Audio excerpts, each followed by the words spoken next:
Over a century ago, March 31st, 1918, in light of its recent entry into World War I, the United States enacted an emergency wartime measure in order to reduce its fuel consumption costs. The idea they had?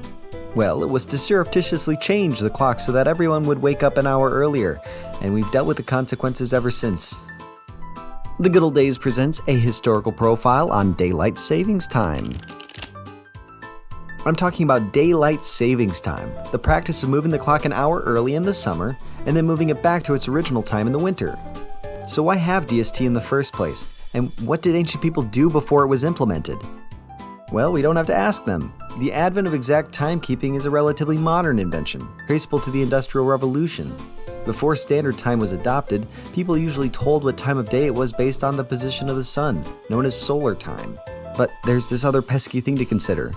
You see, 4.5 billion years ago, the theory goes that a planet-sized object slammed into Earth with such an impact that it knocked Earth off its axis by about 23.5 degrees.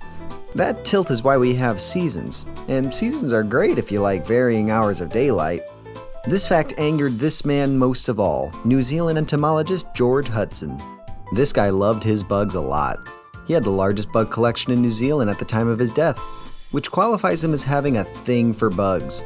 The problem is, bugs don't have jobs, and Hudson did. He was frustrated by the lack of daylight that he had available to him to hunt for insects.